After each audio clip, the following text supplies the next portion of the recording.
Hey everybody, we are back and talking about Disney food again because last time our video was running long and we only got through two parks. Yeah. To be fair, we could probably run an entire vlog's worth of content just talking food.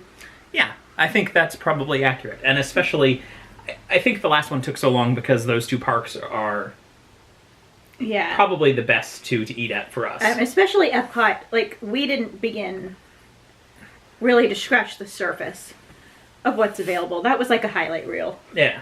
So we thought we would cover the other two parks this time. Animal Kingdom and Hollywood Studios. I guess real quick, we should probably mention Disney Springs. We haven't really done a lot at Disney Springs. We have little humans. And they like the little human geared restaurants. Yeah, so we've done Rainforest Cafe, which is, if you've been to Rainforest Cafe, it's just like every other Rainforest Cafe, but bigger and with a volcano on the side that shoots fire and terrified our son when he was very small. Yeah, but he loves it now. Yes.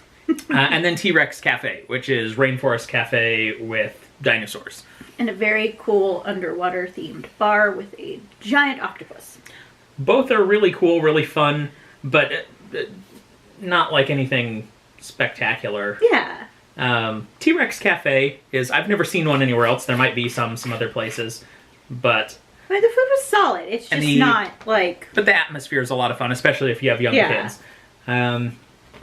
Eventually we'd like to go back and do some of the stuff like Raglan Road and... Do the Edison. The Edison, because the Edison looks amazing. We watched a video of it just the other night, and... It looks amazing. It's something that I'd really love to see like a Dapper Days event at. Yes. And I also feel like because there is a dress code there, you could go really formal steampunk and it would still really work. So maybe we'll do that sometime when we go. It would mean packing a lot of gear though. It would mean packing a top hat, shorter hat, and a corset, which is a bit much for vacation. No, we'll make it work. That's one of us will ride on top of the car.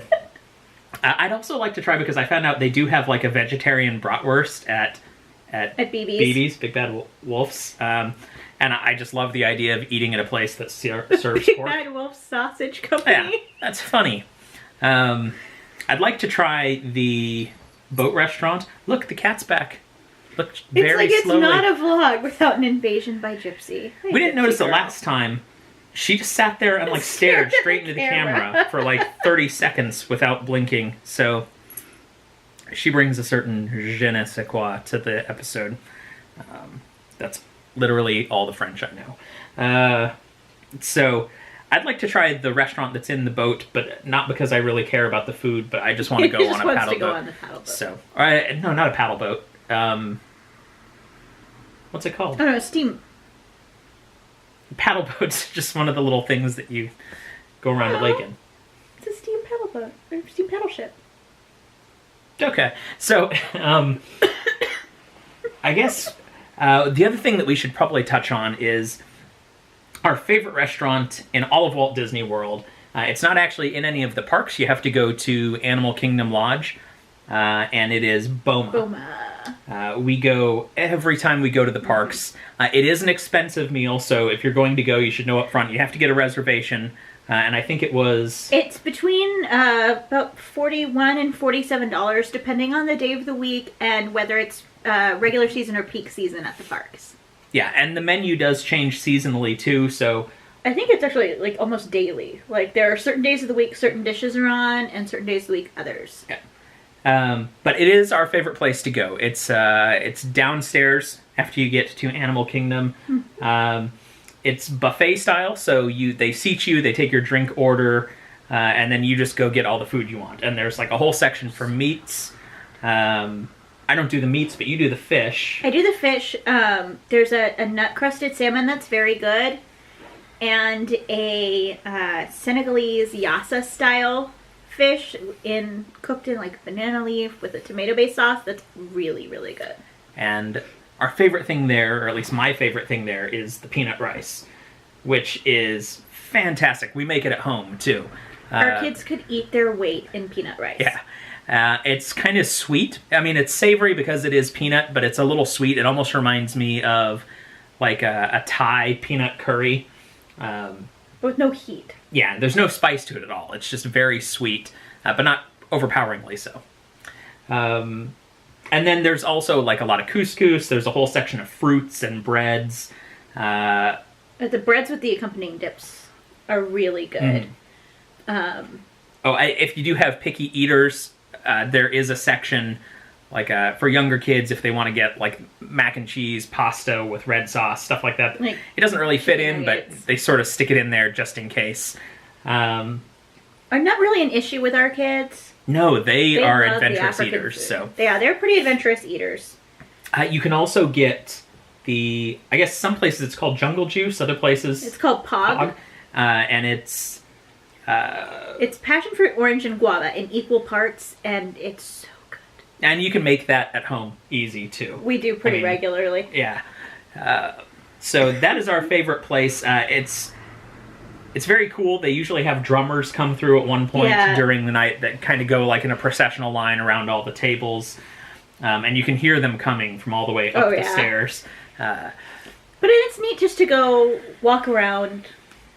Like, for those of us with value resort budgets. Yeah. To go walk around Animal Kingdom Lodge. The kids love walking outside, seeing all the animals. Mm-hmm. I would eventually like to try the other two restaurants there. Sanaa and Jiko are both supposed to be very, very good restaurants. Boma just really feels to me like it's more suited for a family with young kids than either of those. Like, it's really easy for our kids there. Oh, and we have to mention the little caramel dessert. Yeah. Well, there's like, again, it's all buffet style. Good. There's a whole section of desserts. The one that gets the most hype, I think, is the zebra domes, which are good. But I actually think that, for me, they're a little overrated. They're good. They taste a little bit like coffee. Yeah. Visually, they're a really great presentation. Which I think is a lot of the wow factor with them. But I think my favorite thing is, I don't even know what it's called. They're these little, it's almost like a bread pudding that's in the shape of a football with like a little tiny thing of... Yeah, and they're all bite-sized desserts there, which is great because you can try all of it. And it almost tastes like warm caramel in bread. So good. Anyway, I don't know what it's called, but you should try it. And everything there every single dessert is really good. Probably about the size of a quarter. So just little bite size, you can try a little bit of everything. So then I guess Hollywood Studios, I feel like, will be a pretty quick description. We haven't eaten a lot there. Of places there. We used to always get breakfast at Starring Rolls. Which is gone now. But a lot of the breakfast offerings from Starring Rolls have been moved to the Trolley Car Cafe. And they have the cinnamon rolls and the pastries and bagels and all that you used to be able to get at Starring Rolls. They're still there. You just have to go over to the Trolley Car Cafe to get them. And then we used to go to Pizza Planet, which is now Pizza Rizzo. From what we saw on the menu, they look like they're pretty much the same. So if you've been to Pizza Planet, it's just your normal pizza place. Yeah, it's individual pizzas and Caesar salads and yeah, but it's good, and it's a good quick meal. Yeah. I feel like Hollywood Studios has more shows. It seems like there's not a ton of attractions open right now. Not right now. But there are a lot of shows, and so I guess one of the good things about the pizza place is there are so many shows that you really can't fit them all in, so you just need something quick to grab. Yeah. Pizza works really well for that. And we have done 50's Primetime Cafe, which is a blast. The food is like standard American fare, so you're getting... and again, like 50's, like the name says, like 50 seems, you're getting meatloaf. Meatloaf and fried chicken. And they actually have a vegetarian meatloaf? No, it's a vegetarian lasagna. Oh, that's right, okay. And it's really good. It's really good. It was really good. Nice chunky sauce, and they do have that vegetarian meatloaf protein. Is a thing, but they don't have it. But they don't have it there. But yeah, we both really liked the lasagna, and they call it a fried herbed cheese appetizer. I'm guessing There must be some sort of copyright issue. It's boursin. But it's a breaded fried boursin with bread and like a raspberry jam or sauce. And that was really good. So I guess the coolest thing about there is the theming, though, because it really is like stepping into a 1950s house. Like a little kitchenette. So like the front, they've got like the what would have been like the dad's bar and the old... So much Formica. Yeah. Formica everywhere. The old black and white television in like the... and each little like seating area paneling. has like a little black and white TV somewhere in there. It's just clips from old shows. It's got the sort of like every middle-aged 50s mom pastel sort of color palette everywhere. And every server is a family member. So you get served by mom or your aunt or your uncle. We got served by a cousin who was upset because he had to stay in and serve people and do dishes because he was getting punished, so he couldn't go out and have fun. Yeah, and like when they call your party, they call you like with us. They were like, "Oh, the Jex kids, Yeah, the Jex kids, it's time for dinner." Time to eat dinner. So that's a lot of fun. But again, we haven't eaten a ton there. No, and we had plans last time to try a few new things. Like, I really want to try the fried green tomato sandwich at Rosie's All American Cafe. That sounds delicious. That sounds so good. But we didn't get to go to Hollywood Studios on our last trip. It was scheduled for Friday, and instead we spent Friday fleeing the hurricane. Yeah, that was Hurricane Maria? Irma. Yeah, it was Irma, and we... And instead of going to Hollywood Studios, we were in a car driving for 31 hours. Yeah, well, we slept part of the way, but we had to sleep in the car because there were no hotels were full everywhere. But Animal Kingdom, especially for vegetarians, is one of the easiest places to eat. Like, good food, good snacks, everything. So normally for breakfast we go to, I can't remember the name. We go to Kusafiri Coffee Shop and Bakery, which is in the Harambe Market. Mm-hmm. And it's good, basic pastries, coffees, specialty coffee drinks. And it's cool because usually when we get there, we go in, we grab those pastries, grab a little seat, and then we'll watch like the Tam Tam drummers and stuff like that. Now, one of the last times we went, we did a character breakfast at Tusker House, which was, it's awesome. It was very good. It was kind of funny because I read a review of it where someone was like, I was disappointed because I just had pancakes and eggs and stuff there. And I was like, well, you didn't walk around the outside. If you just eat pancakes and eggs there, you're missing all the good stuff. Because they do a lot of traditional African foods as well. Some of the same stuff that you can get at Boma. Yeah. So especially around lunch and dinner time, it looks like those menus overlap a lot. So like a fufu, which is like fufu is great. It's like potatoes. It's like two different types of potatoes. Potato and sweet potato mashed together. And you can also get. But what is the name have of it? the pog too. Yes, which is great, and we drink so much of it. Like so much. We keep our waitress busy. She comes by. Yeah. The glasses are empty again. What is the name of the other thing with the cornmeal? Mealy Pop. Mealy Pop. Which actually, we'll have to do a food episode here at home sometime where we make it. Yeah, he makes a really good mealy pop. And it's like cornmeal and onions and butter and milk and... Oh, it's so good. Nice savory porridge. Yeah, very filling. So Tusker House is a character breakfast. When we went, you get to see the classic characters in safari gear. So when we went, we saw Donald and Daisy, Mickey and Goofy, and they're all in safari hats and tropical print shirts. And it's over by where you see Festival of the Lion King. Yeah. So very close to there's an outdoor dining area. Corner when you get to Harambe. Yeah. And then... Oh, and Zuri's. Zuri's is also in Harambe. Zuri's Sweet Shop. It's a cute little bakery. And yeah, a lot of cake pops, cupcakes, marshmallow sticks, things like that you can get at all the bakeries, but they are animal themed there. Just like the marshmallows look like a partially submerged hippopotamus. And the cake pops have zebra stripes or giraffe dots, or the brownies look like animal footprints. It's a really cute little bakery. And and solid good baked goods. Good little sweet snack for the kids. So for quick eats, we'll go to Mr. Kamal's because they have falafel that's delicious. And the samosas and the mango chutney that comes with those samosas is incredible. Really good. Everything at Mr. Kamal's is a little bit spicy, so if you it's got have an issue with spice, it's got a little bit of a kick. It's not it's all too bad. But... snack credits. Like, it's designed to be a snack, not a meal. Mm-hmm. But we have in the past just thrown together like a thing of falafel and a thing of samosas, and that makes a pretty good definitely. vegetarian meal. And then there are the new restaurants. So Satuli Canteen is so good. Really good. I got the they're like pods, little pod sandwiches. I don't even know what you would call them. There's a technical name for them. Did you get the curry pod? Yeah. Well, I shared it with our son Okay. because he didn't finish the whole thing. It's like a bread bao bun. bun. Yeah.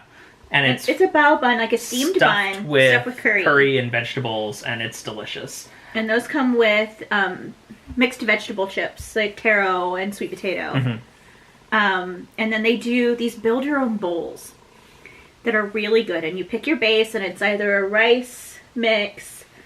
I got the sweet potatoes and onion hash sort of base. And then they also do a salad base. And then you pick your protein. And I got the fish. Really good, well-seasoned, lightly breaded fish fillet on top. But you can also get steak, chicken, or a spicy tofu, which our daughter got. Yeah. And loved. Our daughter and son actually both will eat tofu like nobody's business. And then you pick your sauce on top, and I got the sweet onion chimichurri, there's an herbed cream sauce, and one other. And then they put little boba on top just to make it look otherworldly, and then extraterrestrial. What's the name of the snack place right next to it? Oh, Pangu Pangu. It's just a quick snack shop. I know that the alcoholic beverages are there. But we also there's a non-alcoholic drink called a Night Blossom. And it's 2 layers of like some sort of slushy beverage. It's green and then pink. And then it's got passion fruit liquid filled boba on top. Mm-hmm. And then they have lumpia, which I believe is Filipino actually. But they're almost like little egg roll packets filled with cream cheese and pineapple. Like, it's almost like a cozy warm Dole Whip. Yeah, it's really good. Now, they're very messy. They're so messy. We were trying to eat them, and it's like everywhere. exploding out of the egg roll and all over your hands, so... But it was a nice little sweet treat. Maybe go on a water ride after you have that, just for a quick shower. Pardon me. Yeah, my goodness. I know. Have some water. And dessert at Satuli. Mm-hmm.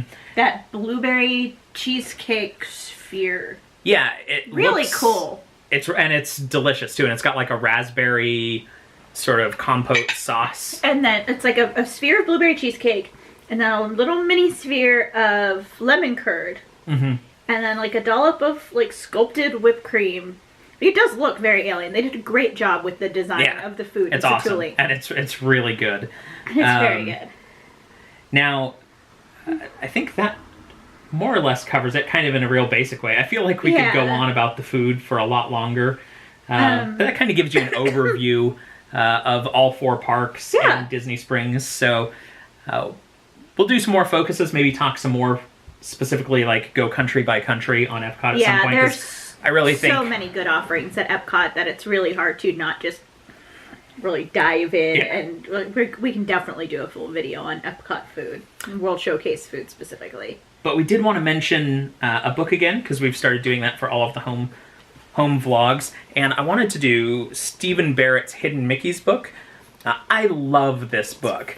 It's a lot of fun. If you've never done it, it just gives you hints to where all the hidden Mickeys are. It's actually got every land. And then... Oh, I forgot we had Buzz Lightyear sign it. Buzz Lightyear signed it. Buzz Lightyear signed our book. So this is really valuable. But it gives you hints by level of difficulty, so you can go through, if you don't want a lot of hints, it will just give you real vague clues. And then as you go further, it gets better. But it adds a whole new experience to, I think, the trip. Adds an extra dimension to it. And I think it's a lot of fun. It highlights how much attention to detail the Imagineers put into all this stuff. Like, there are little secret inside jokes and nods to other things, and the Hidden Mickeys is just a part of that. And again, this one was by Stephen Barrett. There's another version. I don't think you can get this one in the parks now. No, there's another version in the parks is different now. By different authors. I don't know their names. This is my favorite one so far. And then we also wanted to show... We got this little... Let's see if you can see it better here. So this was my birthday present this year that Sean and the kids ordered from me off of Etsy. And it's from Ye Old Prop Shop. And you can check it out at yeoldpropshop.net. And that's prop with 2 P's and an E, shop with 2 P's and an E. Yep. But this is the sign that you see walking into the Magic Kingdom in Walt Disney World. It's the same wording as the sign in California, but the round shape is the shape used at Disney World. So, and I've always loved this sign. So this was a really sweet gift for them to get for me to have in my house, my little bit of the Magic Kingdom. Yeah, definitely go check out Ye Old Prop Shop. Yeah, he does other sign signs replicas are great. as They've well. got So like the Haunted Mansion sign is one, and the Tiki Room, I think. some of the guest houses from the Poly. Yeah, really cool work. So anyway, that'll do it for another week. Thanks for joining us. The Mars Lane Depot. Yes. Bye.